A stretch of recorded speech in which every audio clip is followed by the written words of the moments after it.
Trump. Is what we've seen so far just teething problems for an insurgent president, or fundamental problems of competence and integrity? Let's talk to Anne Gearan from the Washington Post and Asra Nomani, who has written for outlets such as Breitbart and The Hill. They're both in Washington tonight. Asra, I'll start with you, just to clear up some confusion. I'll mash up a famous quote about the news being something that, well, somebody somewhere doesn't want the people to see. Everything else is PR. When Donald Trump talks about fake news and talks about the crooked media, he's talking about everything that isn't PR, isn't he? Well, just as a correction, I haven't written for Breitbart. I worked for 15 years at the Wall Street Journal and now write freelance for a number of publications. My apologies. That's all right. And I have to make that correction only because what I fundamentally see happening in our press in the United States and in our discourse about so much related to the Trump administration is the vilification of both the Trump administration and anybody who might say that there's any rational discourse to be had about the administration and its policies. That's what really concerns me as a journalist. What do you mean by vilification? I think I've lost my other guest, so this could be the beginning of a beautiful friendship. All right, great. What do you mean precisely by vilification? Well, I'll just give you a few examples. For example, 40 years ago, as you know, I mean, you're an old school journalist, I know.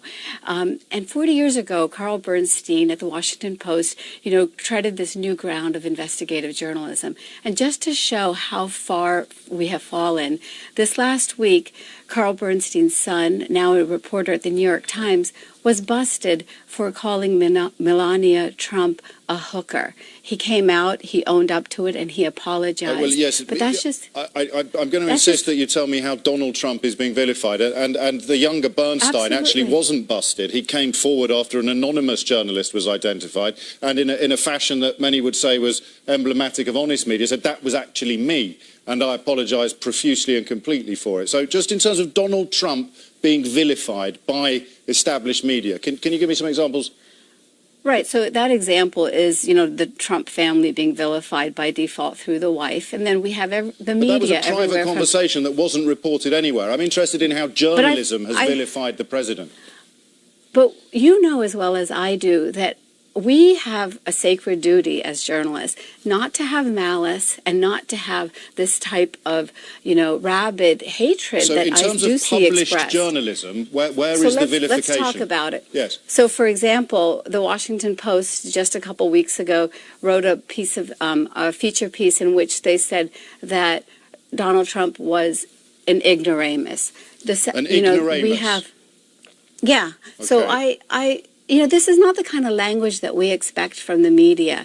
And what we have today is Kurt Eichenwald, for example, a columnist for the New York Times, putting forward a hashtag of Flynn Ghazi, trying to kind of conflate the Mike Flynn controversy with the Benghazi controversy, arguing for new hearings, which you can justifiably argue. But the media has, unfortunately, from the social media, which is very important, from Facebook and Twitter, to the traditional legacy media, engaged and participated in this thing that I consider a hashtag intifada that is happening in America. A Washington Post, let me just, one other little...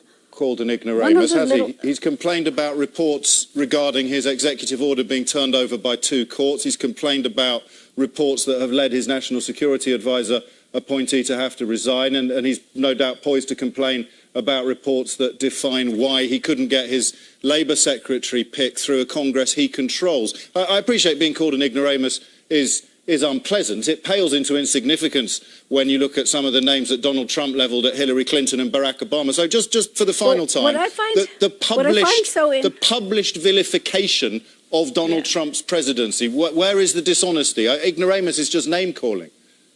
But what I find so interesting, and even just your response, is everything that I present as, substandard behavior by our media profession, you discount as irrelevant. And but it's not published vilification, madam.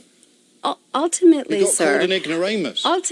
ultimately, sir, what it reflects is a bias that is turning a lot of people off. Like you can deflect from it at every turn, every example that I present. But what I'm telling you is that there is a constituency in America that is very turned off to it, and they're going to go into hiding like they did with the election. But they will come back for the votes in 2018 and 2020, and it would behoove us as journalists to actually pay attention to those that are very turned off right now by the bias that is existing in the media today. Asra Namani, many thanks indeed. And Giran, I am, wherever you may be, I'm very grateful to you as well. And that is...